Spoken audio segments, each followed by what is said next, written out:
So, Mac, the mic is back to you. So guys, we are showing you, people in here, Nali, they are listening to you and listening to me, and smart people will judge, 1 million human beings, they are flying at the top of a board. I don't know. People, they have a brain and they will use it. In the top of that board, they're animals. I want to ask you, but the most funny thing about this story, that the prophet is flying with the board for a reason. Do you know what is the reason? He went all the way to that country, from Damascus all the way to Yemen, to see the legs of a queen. Is that acceptable? A prophet of God going from country to country, and right away when he go there, he lift up her skirt and he said to her, oops, your legs is hairy. And as long we are talking about that, I would like to mention to you that the one who mentioned to him that woman who your prophet is flying to her, it was a bird. He is the hubhub. Hubhub, I don't know what they call him in English. We call him in Arabic hudhud. This small bird is like bigger than it's smaller than a chicken. One day the Prophet Solomon, he did not find him. He said, where is the hudhud? When I see him, I will punish him. And this hudhud was the minister of farming and irrigation. Imagine a bird, he is in charge of farming and irrigation. And he worked as a satellite system. And later when the bird came back, the prophet questioned him. He said, where you was? He said, I was looking for you for a woman. If you know what I find, you will forgive me. He said, what? He said, a woman in Yemen, she is a queen. She is a great queen. She have a great kingdom, a lot of money, a lot of men, a lot of power. And she have no hair in her legs. What we learn from such a story from your book? Get a proof. Take the mic, Nali Akbar, and I will give you the proof in a second.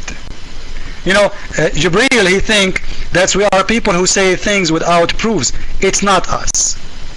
It is the same surah we are talking about.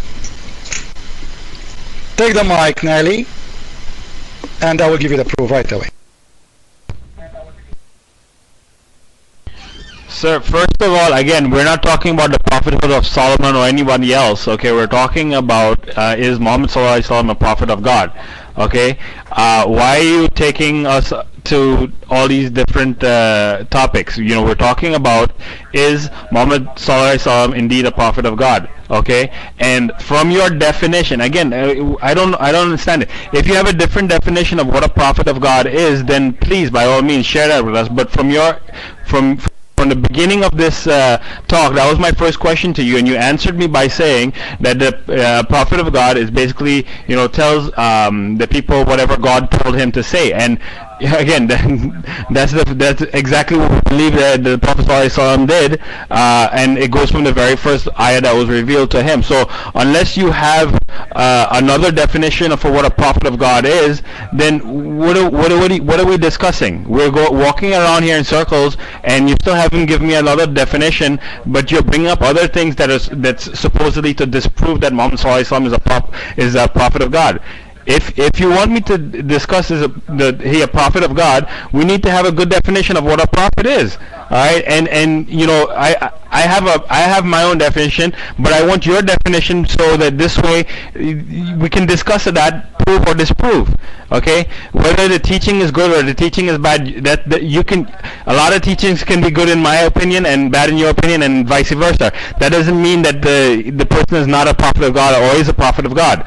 Okay, so the question is, what makes a person a prophet of God? If you're not going to answer this simple question and beat around the bush, I mean, what are we discussing? Why are we wasting our time? Give me a good definition. You gave me a definition. I proved you that from the very first ayah of the Quran that was revealed, that it was revealed from God and He gave that message. Okay, so why are we going around in circles now? Unless you have another definition for what a prophet is, you know, give us that, and then we can you know, go for against that for Prophet Muhammad sallallahu alaihi wasallam. If you're going to go in you know, in all these tangents and not give me a good definition, and the only definition that you gave me has already been proven, why are we wasting time anymore?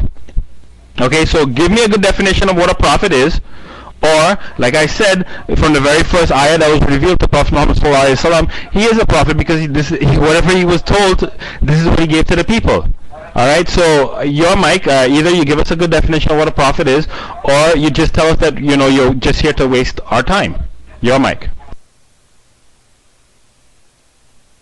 Sir, we said our definition. The definition is the one who tells the truth, that God teaching him that. And this is the Quran. This is what made your prophet a prophet. Without the Quran, he is no prophet. So we are showing and exposing lies from the Quran, because this cannot be true. A bird, he work as a pimp. Why a bird? He is looking for a prophet of God. For a woman, she have no hair in her legs. What we learned from the book of God about this, and why the prophet is looking for a woman. What about, he have all those kingdom, and he is sending his birds to look for women, and he is going inside their skirt to see if they have hair or not. This is a cartoon.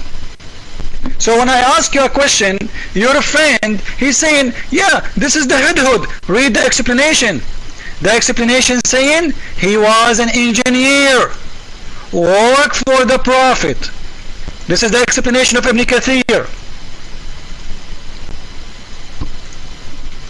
And his job is farming and ministering of farming or irrigating. And he went all the way to Yemen to find the women. We are showing stories, they are crazy from your book, sir, to prove that your prophet cannot be a prophet. But it's very clear you don't want to explain it because you are ashamed of stupid stories written there. I want to ask you now, Naliakbar, as long you keep insisting, let us give a definition for a prophet, give the definition for a prophet. Do prophets speak for Satan? Do prophet of God talk for God or talk for Satan? If a prophet of God, you will say to me, prophet of God, he speak for God. How you explain to me this verse in the Quran saying, your prophet was a prophet of Satan? And this is the verse in the front of your eyes. Your mic.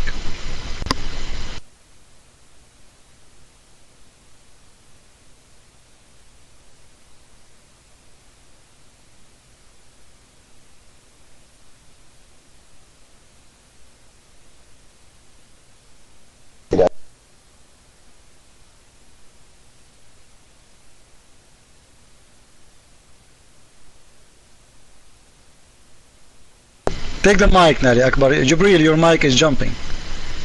I know Jibril is and Naliakbar, they are on the phone together, trying to help each other. It's okay. He need help. Go ahead, Naliakbar. Tell me, how your Quran saying Satan spoke using the mouth of Muhammad, making Quran? Your mic.